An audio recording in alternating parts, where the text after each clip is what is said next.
Hi ನಮಸ್ಕಾರ ರೀ ಎಲ್ರಿಗೂ. ನಾಳೆ ಭೋಗಿ ಇರೋದ್ರಿಂದ ನಾವು ಇವತ್ತನೇ ಕಾಯಿಪಲ್ಲೆ ತಂದು ಎಲ್ಲ ಸೋಸಿ ಕ್ಲೀನ್ ಮಾಡಿ ಇಟ್ಕೋತೀವಿ.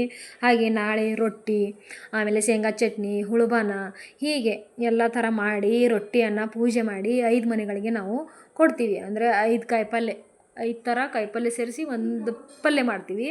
ಅದನ್ನು ರೊಟ್ಟಿ ಮೇಲೆ ಪೂಜೆ ಮಾಡಿ ಮನೆಗಳಿಗೆ ಹಂಚೋ ಪದ್ಧತಿ ಐತಿ. ಅಂದರೆ ಕರ್ನಾಟಕದ ಉತ್ತರ ಭಾಗ ಮತ್ತು ಮಹಾರಾಷ್ಟ್ರದ ದಕ್ಷಿಣ ಭಾಗ ಇಲ್ಲಿ ಸಜ್ಜಿ ರೊಟ್ಟಿ ಆಮೇಲೆ ಈ ರೀತಿ ಮಾಡೋ ಪದ್ಧತಿ ಐತಿ. ನಮಗೂ ಭೋಗಿ ದಿನ ಜಾಸ್ತಿನೇ ಕೆಲಸ ಇರುತ್ತೆ. ಅಂದರೆ ತಲೆ ತೊಳ್ಕೊಳ್ಳೋದು, ಪೂಜಾ, ರಂಗೋಲಿ ಹೀಗೆ ಹಲವಾರು ಕೆಲಸಗಳಿರುತ್ತಂತೆ. ನಾವು ಆಲ್ರೆಡಿನೇ ಕೆಲವು ರೊಟ್ಟಿಗಳನ್ನು ಮಾಡಿಟ್ಕೊಂಡಿದ್ದೀವಿ, ನಾನು ಮತ್ತು ನಮ್ಮ ತಂಗಿ.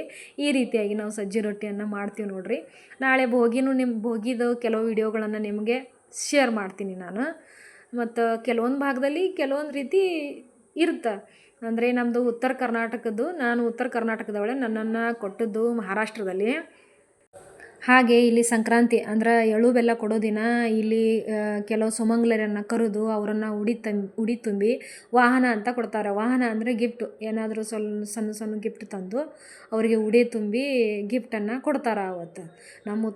ನಾವು ಚಿಕ್ಕವರಿದ್ದಾಗ ನಮ್ಮ ಉತ್ತರ ಕರ್ನಾಟಕ ಸೈಡ್ದು ಯಾರು ಮಾಡ್ತಾ ಇರಲಿಲ್ಲ.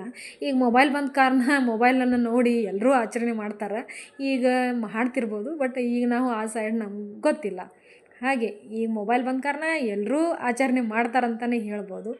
ಈ ರೀತಿಯಾಗಿ ಇಲ್ಲಿ ಮಹಾರಾಷ್ಟ್ರದಲ್ಲಿ ಯಾವ ರೀತಿ ಸೆಲೆಬ್ರೇಷನ್ ಮಾಡ್ತಾರಂತ ನಿಮಗೆ ನಾನು ಡೀಟೇಲಾಗಿ ವಿಡಿಯೋ ಹಾಕ್ತೀನಿ ನಾಳೆ. ಆಮೇಲೆ ಭೋಗಿಯು ವಿಡಿಯೋ ಹಾಕ್ತೀನಿ.